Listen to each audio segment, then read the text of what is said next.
Hello दोस्तों, आपका मेरे चैनल पर स्वागत है। दोस्तों, अभी मैंने पिछली कक्षा में आपको ब्लीच के बारे में बताया कि ब्लीच में कौन कौन सी चीज़ें हमें चाहिए होती है, कौन सा सामान हमें चाहिए होता है। जब हम क्लाइंट को रूम में ले जाते हैं तो सारा सामान हमें ट्रॉली में डाल के रख लेना चाहिए। ट्रॉली में डालने के बाद हमें क्लाइंट को लिटाना चाहिए। पहले हमें क्लींजिंग करनी चाहिए, 5 से 7 मिनट हमें क्लींजिंग करनी चाहिए।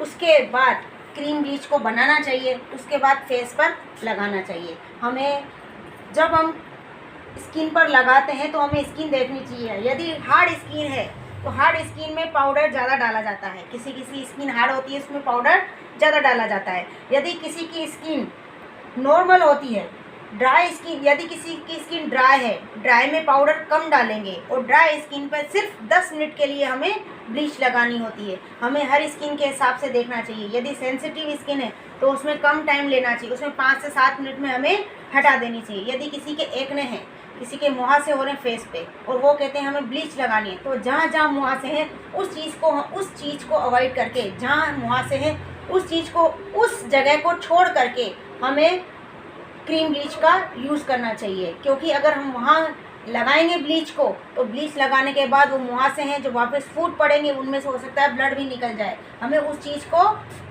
नेगलेक्ट करना चाहिए। हमें उस चीज़ पर, उस जगह पे हमें लगाना ही नहीं चाहिए ब्लीच को। और हमें जब जैसे जेल बेस क्रीम होती है आजकल, जैसे O3 की आती है ऑयली स्किन के लिए, उसमें जेल बेस होता है, उसमें प्री ब्लीच भी दी जाती है आपको, ताकि आप फेस पे लगा सको। 5 से 7 मिनट क्लींजिंग करने के बाद हमें क्रीम को लगाना चाहिए और उसके 10 से 15 मिनट, मिनिमम होता है 10 मिनट और मैक्सिमम होता है 15 मिनट। इससे ज़्यादा हमें ब्लीच फेस पर नहीं लगानी चाहिए। हमें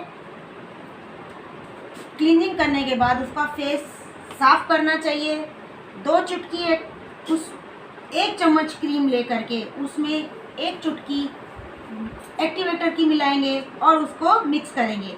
मिक्स करने के बाद हम उसके फेस, जब हमने ब्लीच लगा ली तो 10 मिनट बाद हम फेस पर चेक करेंगे कि ब्लीच का असर हुआ या नहीं, या बालों का कलर चेंज हुआ या नहीं। यदि हो गया है तो हमें उसको हैंड टू हैंड रिमूव कर देना चाहिए, अन्यथा ब्लीच ज़्यादा देर तक फेस पर लगी रहेगी तो हमें स्किन में लाल दाने हो जाएंगे, दिक्कत होएगी।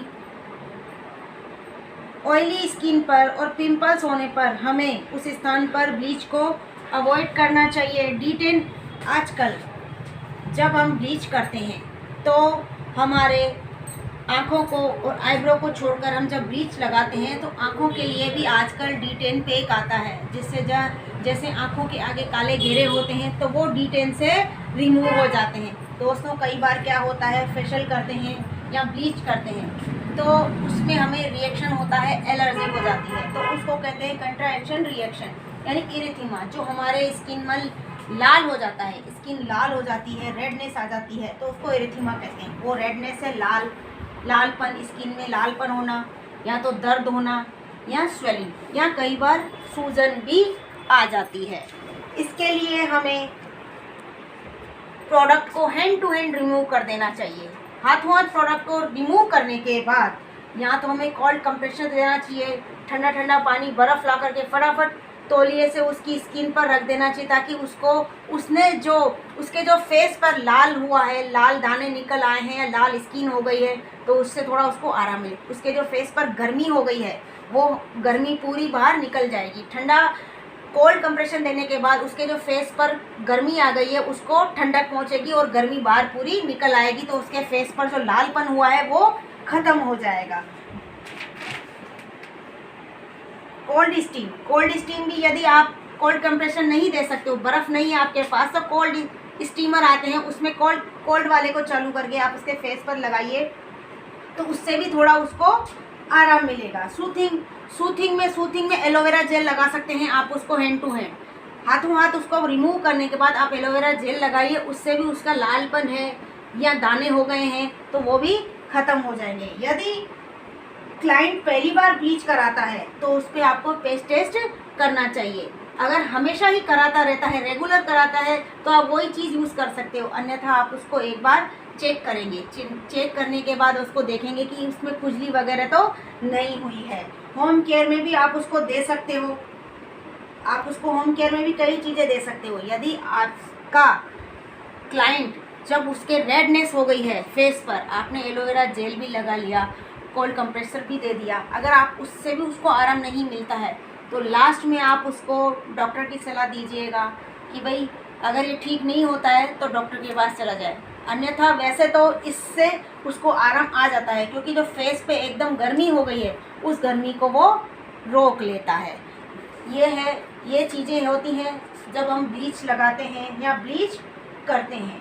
हमें चीज़ों को देखना चाहिए कि उनकी स्किन कैसी है। स्किन को देखते हुए ही हमें ब्लीच का यूज़ करना चाहिए। सबसे पहले हमें इस जगह पे, ये जो हमारा माउथ एरिया होता है, ये हमारा माउथ एरिया ब्लैक होता है, हल्के हल्के से स्पॉट होते हैं। सबसे पहले हमें इसकी इस जगह पे हल्का सा थोड़ा सा एक्टिवेटर ज़्यादा हो तो ही इस जगह पे हमें लगाना चाहिए, माउथ के एरिया पे। माउथ के एरिया पर लगाने पर हमें इस पर ज़्यादा असर होएगा और कलर साफ दिखेगा। अन्यथा जब हम फेस पर, और फेस का डायरेक्शन इस तरीके से होना चाहिए, ऊपर की साइड ले जाते हुए आप अगर ब्लीच करते हैं, फेस मास्क लगाते हैं, फेस पैक लगाते हैं तो आपकी स्किन टाइट होती है। अगर आप उसको नीचे की तरफ लाएंगे तो वो फेस में ढीलापन लाएगा, फेस अच्छा नहीं लगेगा। आपको ऊपर की तरफ ले जाना है और हर चीज़ों का ध्यान रखना है। आप चाहे फेशियल करें, चाहे ब्लीच करें, चाहे वैक्सिंग करें, आप चाहे कुछ भी करें, आपको फेस टेस्ट करना